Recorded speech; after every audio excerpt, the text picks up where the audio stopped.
Hello everyone, আসসালামু আলাইকুম। আমি আদনান হাবিব বলছি চীন থেকে। আজকের ভিডিওতে একটা গুরুত্বপূর্ণ বিষয় নিয়ে কথা বলবো। বিগত কয়েকদিনে একটা বড় অংশ শিক্ষার্থীর কাছ থেকে আমি নক পাচ্ছি যে ভাই, আমি ইউরোপ, অস্ট্রেলিয়া, কানাডা, আমেরিকা বিভিন্ন দেশে ভিসা প্রসেসিং করছিলাম, সামহাও কোনো কারণে আমার ভিসা রিজেক্ট হয়ে গেছে।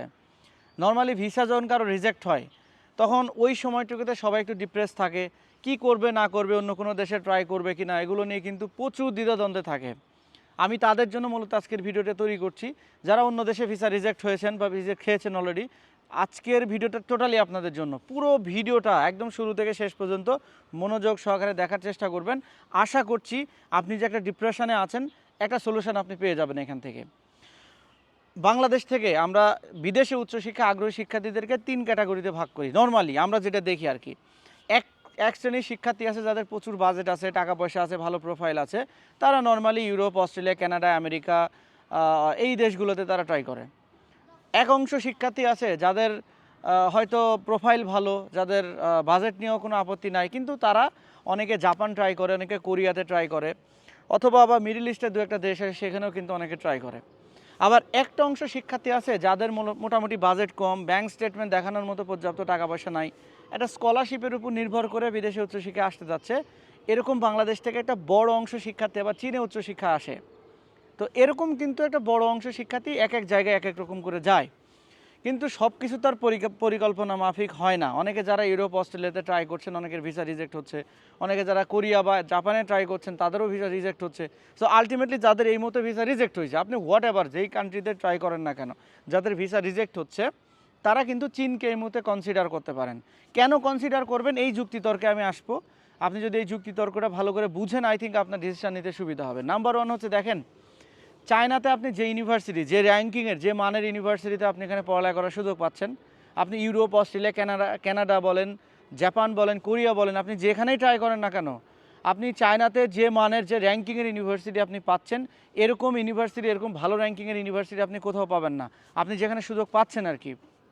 সেকেন্ড থিং হচ্ছে, চায়নাতে আপনারা অনেকে জানেন এখানে কিন্তু লিভিং কস্ট বলেন, এখানে পড়ালেখার স্কলারশিপের ফ্যাসিলিটিস বলেন অনেক কম।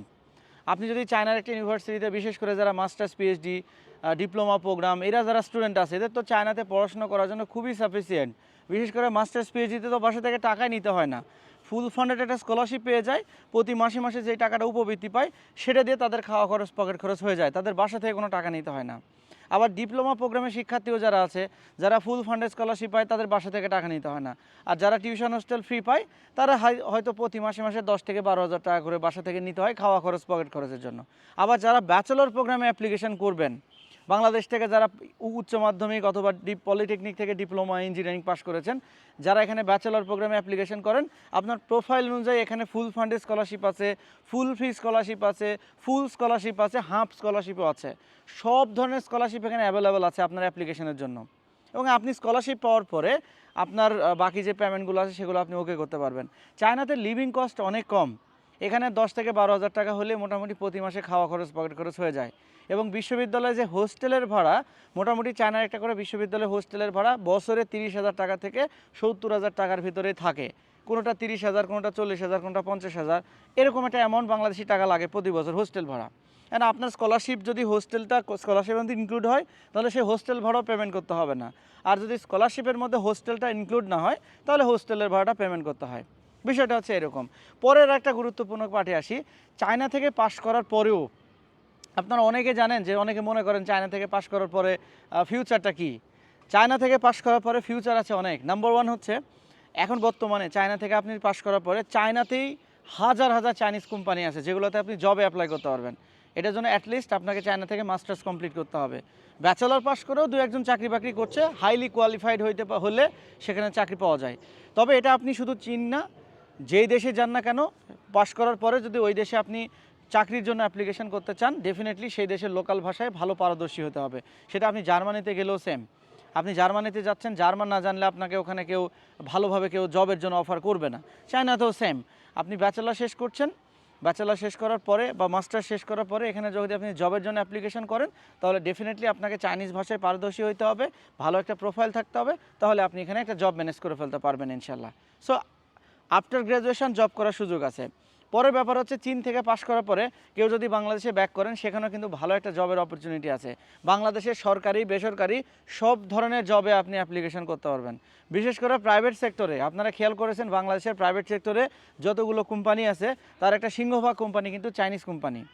এখানে যদি আপনি চায়না থেকে পাশ করেন, আপনি চায়নাতে একটা গ্র্যাজুয়েশন আপনার একটা পেপারস থাকছে, চাইনিজ ভাষা আপনি অল্প বেশি পারদর্শী আছে, এগুলো কারণে বাংলাদেশে ব্যাক করে যদি চাইনিজ কোম্পানিগুলোতে জবে অ্যাপ্লাই করেন আপনি অগ্রাধিকার ভিত্তিতে জবের জন্য সিলেক্টেড হবেন। এইটা একটা প্লাস পয়েন্ট। পরের ব্যাপারে আসি, সেটা হচ্ছে যে চীন থেকে পাশ করার পর আপনি যদি অন্যান্য দেশেও মুভ করতে চান, আমি যদি মালয়েশিয়ার কথা বলি, দেখেন মালয়েশিয়াতে জব সেক্টরের প্রায় 70% কিন্তু কন্ট্রোল করে চাইনিজ কোম্পানিগুলো। সো আপনি যদি চীন থেকে পাশ করার পরে মালয়েশিয়াতে যদি একটা জব ম্যানেজ করতে পারেন, আপনি সম্মানের সাথে মালয়েশিয়াতে চাকরির জন্য মুভ করতে পারবেন। পরের ব্যাপার হচ্ছে চীন থেকে পাশ করার পর আপনি ইজিলি অন্য কান্ট্রিতে আরও উচ্চতর পড়াশোনার জন্য মুভও করতে পারবেন। ধরেন আপনি চীন থেকে ব্যাচেলর ডিগ্রিটা শেষ করলেন কিংবা মাস্টার ডিগ্রি শেষ করলেন, আপনি এখান থেকে আপনাকে নিজ দেশেও ব্যাক করতে হবে না। এখানে বসে থেকে এখানে পৃথিবীর প্রত্যেকটা দেশের অ্যাম্বাসি আছে, এখান থেকে অ্যাম্বাসি ফেস করে আপনি অন্য দেশে মুভও করতে পারবেন। যেমন কিছু সংখ্যক শিক্ষার্থী হয়তো ইউরোপ, অস্ট্রেলিয়া, কানাডাতে ভিসা প্রসেস করছিলেন, কিন্তু প্রসেসিংয়ের একটা পর্যায়ে গিয়ে হয়তো তাদের ভিসাটা রিজেক্ট হয়ে গেছে, আপনি আপনার ড্রিম কান্ট্রিতে যেতে পারেননি। তো চীনটাকে আপনি একটা সিঁড়ি হিসাবে ব্যবহার করেন। আপনি ফার্স্ট অফ অল চীনে আসেন, এখান থেকে আপনার ব্যাচেলর অথবা মাস্টার্স ডিগ্রিটা শেষ করার পরে ওই যে স্টার্টিংয়ে আপনি ইউরোপে রিজেক্ট হয়েছেন, আমেরিকাতে রিজেক্ট হয়েছেন, অস্ট্রেলিয়াতে রিজেক্ট হয়েছেন, কানাডাতে রিজেক্ট হয়েছেন, আপনি আপনার ড্রিম কান্ট্রিতে ট্রাই করেন। এখান থেকে আপনি এখান থেকে ট্রাই করলে ভিসা রেশিও ভালো পাবেন, এখান থেকে প্রসেস কোনো জটিল না, আপনি ইজিলি এখান থেকে ভিসা পাবেন। বাংলাদেশ থেকে আপনি বর্তমান সময়ে খেয়াল করে দেখবেন জার্মান অ্যাম্বাসিতে বর্তমান সময়ে বাংলাদেশ থেকে ভিসা ওয়েটিং পিরিয়ড প্রায় 2.5 বছর। 2.5 বছর ওয়েট করার পরে জার্মানির ভিসার অ্যাপয়েন্টমেন্ট পাওয়া যায়, অথচ চায়নাতে ওয়েটিং পিরিয়ড অনলি 3 থেকে 6 মাস। আপনি ইতালির ভিসা রেশিওর কী অবস্থা বাংলাদেশে আপনারা নিজেরাও জানেন, জাপানের কী অবস্থা আপনারা নিজেরাও জানেন। বাট আপনি যখন চায়না থেকে আপনি ট্রাই করবেন তখন আপনার ভিসা পাওয়ার সম্ভাবনা অনেকটাই বেটার হয়ে যায়। কেন হয়ে যায়? আপনি যখন চীন থেকে পাশ করে অন্য কোনো দেশে ট্রাই করবেন তখন আপনার কাছে একটা ইন্টারন্যাশনাল ডিগ্রি থাকছে, আপনি একজন যে প্রকৃত স্টুডেন্ট সেটা আপনার প্রুফ হয়ে গেল যে হ্যাঁ আমি একজন প্রকৃত স্টুডেন্ট। আমি সার্চ করতেছি কোথায় কোয়ালিটি এডুকেশন আছে, কোথায় আমার জন্য কোয়ালিটি এডুকেশন হবে, কোনটা আমার বেস্ট ডেস্টিনেশন হবে। সো এটা ভিসা অফিসারকে প্রুফ করাটা সহজ যে আমি একজন প্রকৃত শিক্ষার্থী, আমি আরও বেটার কোয়ালিটি এডুকেশন চাচ্ছি বিধায় আমেরিকাতে যাইতেছি বা জার্মানিতে যাইতেছি। সো সেখানে তাদেরকে কনভিন্স করা ইজি এবং আপনার ভিসা পাওয়া কিন্তু তুলনামূলক সহজ হয়ে যাবে। সো এই প্রক্রিয়াটা অনুসরণ করলে আপনার জন্য যেমন ভিসা পাওয়া তুলনামূলক সহজ, আপনার প্রসেসটা কন্টিনিউ করাও কিন্তু চায়না থেকে অনেক বেশি সহজ। আমি এই জন্যই বলবো যে সকল শিক্ষার্থী আপনারা এই মুহূর্তে ইউরোপ, অস্ট্রেলিয়া, কানাডা বা বিভিন্ন দেশে ভিসা রিজেক্ট হয়েছেন, আপনারা চোখ বন্ধ করে চায়নাতে প্রসেস করতে পারেন। চায়নাতে যে ইউনিভার্সিটি আপনাকে অ্যাডমিশন দিবে তার ওয়ার্ল্ড র্যাঙ্কিং 100 থেকে মোটামুটি 1500-এর ভিতরে, সবগুলোই পাবলিক বিশ্ববিদ্যালয়। এবং এখানে আইএলস সহ এবং আইএলস ছাড়া আপনি এখানে ফুল ইংলিশ মিডিয়ামে পড়ালেখা করার সুযোগ পাবেন। চায়নাতে প্রায় 30-এর উপরে দেশের হাজার হাজার লক্ষ লক্ষ শিক্ষার্থী চায়নার বিভিন্ন বিশ্ববিদ্যালয়ে পড়াশোনা করছে। এখানে একটা ইন্টারন্যাশনাল কমিউনিটি পাবেন, আপনার এখানে বাংলাদেশে আরও হাজার হাজার স্টুডেন্ট পড়াশোনা করছে। সো ওভারঅল সব কিছু মিলে একটা ভালো ফ্যাসিলিটিস, একটা ভালো লাইফস্টাইল, ভালো একটা স্টুডেন্ট লাইফ আপনি এখানে লিড করতে পারবেন। ঠিক আছে, এখন বাংলাদেশে যারা প্রতি মাসে 10-12 হাজার টাকা করে মোটামুটি সবারই বাজেট থাকে, এখানে আপনি জব না করেও আপনি এখানে আপনার লাইফস্টাইলটা লিড করতে পারবেন। যদিও চায়নাতে ইন্টারন্যাশনাল স্টুডেন্টের পার্ট টাইম জব করার কোনো সুযোগ নাই, যেহেতু চায়নাতে প্রচুর পরিমাণ স্কলারশিপ দেওয়া হয়, ইউনিভার্সিটি মনে করে তার স্টুডেন্টরা ফুল টাইম স্টাডির উপরে থাকবে, তাকে জব করার দরকার নাই। যেহেতু এখানে লিভিং কস্ট অনেক সস্তা, দ্যাটস ওয়াই কাউকে এখানে জব করার প্রয়োজন হয় না। ওই স্কলারশিপ পাওয়ার পরে বাকি টাকা তারা ইজিলি বাসা থেকে নিতে পারে। ঠিক আছে, সো ব্যাপারটা হচ্ছে এইরকম। সো আপনি এখানে একটা কোয়ালিটি লাইফ পাবেন, আপনাকে কোনো জব করার প্রয়োজন হইতে পারতেছে না। আপনার সকাল থেকে ঘুমাতে যাওয়ার আগ পর্যন্ত সময়, পুরো সময়টা আপনি স্টাডির উপরে ফোকাস দিতে পারছেন। আর স্টাডির উপরে যখন আপনি ফোকাস দিবেন তখন আপনার ভালো একটা সিজিপিএ থাকবে, ভালো একটা একাডেমিক প্রোফাইল থাকবে। আর ভালো একটা প্রোফাইল তৈরি হলে এখান চীন থেকে অন্য দেশে মুভ করাটা যেমন সহজ হবে, এখান থেকে পাস করার পরে চাকরি ম্যানেজ করাটাও তুলনামূলক সহজ হবে। সো এই মুহূর্তে আপনারা চাইলে সেই চিন্তা ভাবনাটা করতে পারেন। চায়নাতে সেপ্টেম্বর ইনটেকে অ্যাপ্লিকেশন এখন চলমান রয়েছে। আপনারা যারা চায়নাতে অ্যাডমিশন নিতে চাচ্ছেন ড্রিম অ্যাব্রোড এডুকেশনের সাথে যোগাযোগ করতে পারেন। চায়নার প্রায় 150-এর উপরে বিশ্ববিদ্যালয় এবং কলেজের সাথে ড্রিম অ্যাব্রোড এডুকেশনের একটা সরাসরি কোলাবোরেশন রয়েছে এবং আমরা বাংলাদেশের সবার থেকে কম খরচে চায়নাতে অ্যাডমিশনের পুরো প্রসেসে বাংলাদেশি শিক্ষার্থীদেরকে সহযোগিতা করি। আমাদের অফিস আছে ঢাকা, চট্টগ্রাম, রাজশাহী, বগুড়া এবং খুলনা, বরিশাল অফিস আমাদের প্রক্রিয়াধীন রয়েছে। খুব দ্রুত আপনারা সেই অফিসগুলো থেকেও সার্ভিস পাবেন।